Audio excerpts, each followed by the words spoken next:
Russia ಅಧ್ಯಕ್ಷ Vladimir Putin ಭಾರತದ ಅತ್ಯಾಪ್ತ, ಅದರಲ್ಲೂ ಪ್ರಧಾನಿ ಮೋದಿ ಅಚ್ಚುಮೆಚ್ಚಿನ ಗೆಳೆಯ.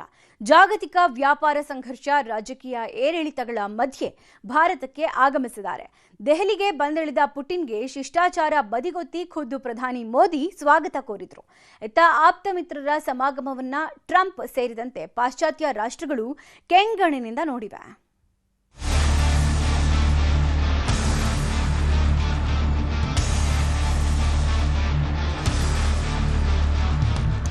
ವ್ಲಾಡಿಮಿರ್ ಪುಟಿನ್ ಭಾರತದ ಅತ್ಯಾಪ್ತ. ರಷ್ಯಾ ಅಧ್ಯಕ್ಷ ಪುಟಿನ್ ಭಾರತಕ್ಕೆ ಬಂದಿದ್ದಾರೆ. ಪ್ರಧಾನಿ ನರೇಂದ್ರ ಮೋದಿ ಅವರ ಆಹ್ವಾನದ ಮೇರೆಗೆ ಅಧ್ಯಕ್ಷ ಪುಟಿನ್ ಭಾರತಕ್ಕೆ ಭೇಟಿ ನೀಡಿದ್ದಾರೆ. ಸಂಜೆ 7 ಗಂಟೆ ಸುಮಾರಿಗೆ ದೆಹಲಿಯ ಪಾಲಂ ಏರ್ಬೇಸ್ಗೆ ಬಂದಿರುವ ರಷ್ಯಾಧ್ಯಕ್ಷರಿಗೆ ಶಿಷ್ಟಾಚಾರ ಬದಿಗೊತ್ತಿ ಖುದ್ದು ಪ್ರಧಾನಿ ಮೋದಿ ವಿಮಾನ ನಿಲ್ದಾಣಕ್ಕೆ ತೆರಳಿ ಆತ್ಮೀಯ ಸ್ವಾಗತ ನೀಡಿದ್ರು.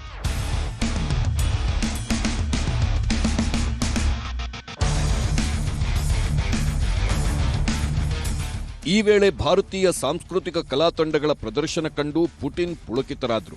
ನಂತರ ಪ್ರಧಾನಿ ಮೋದಿ ಹಾಗೂ ಪುಟಿನ್ ಒಂದೇ ಕಾರಿನಲ್ಲಿ ತೆರಳಿದ್ರು. ಪುಟಿನ್ಗಾಗಿಯೇ ಆಯೋಜಿಸಲಾಗಿದ್ದ ವಿಶೇಷ ಭೋಜನ ಕೂಟದಲ್ಲಿ ಭಾಗಿಯಾದ್ರು.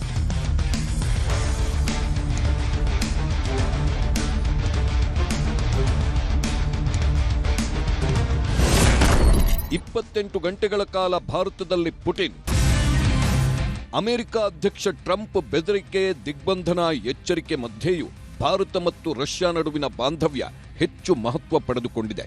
ಭಾರತ ಸೇರಿದಂತೆ ಜಗತ್ತಿನ ಅನೇಕ ರಾಷ್ಟ್ರಗಳ ಮೇಲೆ ಅಮೆರಿಕ ಅಧ್ಯಕ್ಷ ಡೊನಾಲ್ಡ್ ಟ್ರಂಪ್ ಸುಂಕ ಸಮರ ಸಾರಿದ್ರು.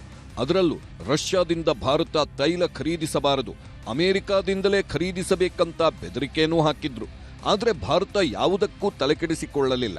ಆಗ ಭಾರತದ ಬೆನ್ನಿಗೆ ನಿಂತಿದ್ದು ಇದೇ ವ್ಲಾದಿಮಿರ್ ಪುಟಿನ್.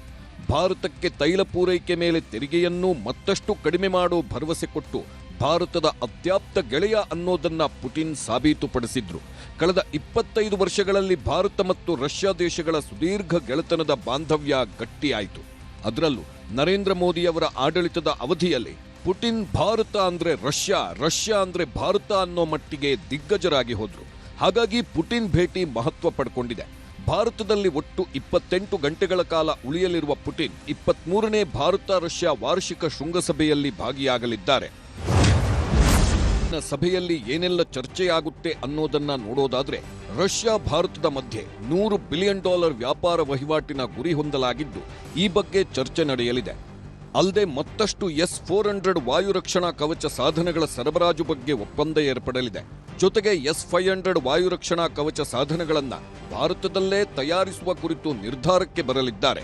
ಭಾರತದಲ್ಲೇ ರಷ್ಯಾ ಸಹಯೋಗದೊಂದಿಗೆ ಸುಖೋಯ್ 57 ಫೈಟರ್ ಜೆಟ್ ಉತ್ಪಾದನೆ, $2 ಬಿಲಿಯನ್ ಮೌಲ್ಯದ ಸಬ್ಮರೀನ್ ಪಡೆಯೋ ಬಗ್ಗೆ ಒಪ್ಪಂದ, ಅಮೆರಿಕಾಗೆ ಸೆಡ್ಡು ಹೊಡೆದು ಭಾರತದ ಮಾನವ ಸಂಪನ್ಮೂಲ ಬಳಕೆ, ಭಾರತ ಮತ್ತು ರಷ್ಯಾ ಮಧ್ಯೆ ಉನ್ನತ ಮಟ್ಟದ ರಕ್ಷಣಾ ಸಹಕಾರ ರಿಲೋಸ್ ನಿರ್ಣಯ, ಪ್ರಕೃತಿ ಹವಾಮಾನ ವೈಪರೀತ್ಯವಾದಾಗ ವಿಪತ್ತು ನಿರ್ವಹಣೆಯಲ್ಲಿ ಸಹಕಾರ, ತೈಲ, ಆಹಾರ ಪೂರೈಕೆ, ಆರ್ಥಿಕ ಪಾಲುದಾರಿಕೆ ಬಲವರ್ಧನೆ ಬಗ್ಗೆ ಚರ್ಚೆ ನಡೆಯಲಿದೆ.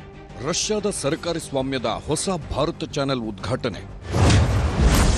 ಐಟಿಸಿ ಹೋಟೆಲ್ನಲ್ಲಿ ರಷ್ಯಾ ಅಧ್ಯಕ್ಷ ಪುಟಿನ್ ರಾತ್ರಿ ವಾಸ್ತವ್ಯ ಹೂಡಿದ್ದಾರೆ. ಬೆಳಿಗ್ಗೆ ರಾಜ್ಘಾಟ್ಗೆ ತೆರಳಿ ಮಹಾತ್ಮ ಗಾಂಧೀಜಿ ಅವರ ಸ್ಮಾರಕಕ್ಕೆ ಪುಷ್ಪನಮನ ಸಲ್ಲಿಸಲಿದ್ದಾರೆ. ಆಮೇಲೆ ದೆಹಲಿಯ ಹೈದರಾಬಾದ್ ಹೌಸ್ನಲ್ಲಿ ಭಾರತ ರಷ್ಯಾ ವಾರ್ಷಿಕ ಶೃಂಗಸಭೆ ನಡೆಯಲಿದೆ. ಸಂಜೆ ಭಾರತ್ ಮಂಟಪದಲ್ಲಿ ಪ್ರಮುಖ ಸಾರ್ವಜನಿಕ ಕಾರ್ಯಕ್ರಮವನ್ನು ಆಯೋಜಿಸಲಾಗಿದೆ. ಪ್ರಧಾನಿ ನರೇಂದ್ರ ಮೋದಿ ಅವರೊಂದಿಗೆ ರಾಷ್ಟ್ರಪತಿ ಭವನದಲ್ಲಿನ ಔತಣಕೂಟದಲ್ಲಿ ಭಾಗಿಯಾಗ್ತಾರೆ.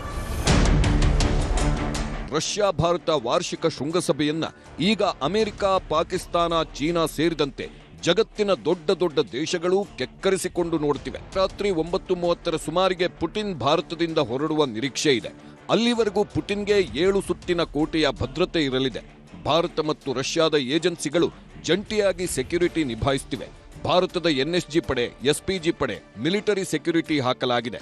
ಸ್ನೈಪರ್ಗಳು, ಸಿಗ್ನಲ್ ಜಾಮರ್ಗಳು, ಡ್ರೋನ್ ಕಣ್ಗಾವಲು ಇರಲಿದೆ. ಇನ್ನು ಪುಟಿನ್ ಓಡಾಡೋಕೆ ರಷ್ಯಾದಿಂದಲೇ ಅವರ ಸೆನಾಟ್ ಶಸ್ತ್ರಸಜ್ಜಿತ ಲಿಮೋಸಿನ್ ಕಾರನ್ನು ಭಾರತಕ್ಕೆ ತರಲಾಗಿದೆ. ಒಟ್ನಲ್ಲಿ ಪುಟಿನ್ ಭಾರತ ಭೇಟಿ ಸಾಕಷ್ಟು ಮಹತ್ವ ಪಡ್ಕೊಂಡಿದೆ. Bureau report, news 18.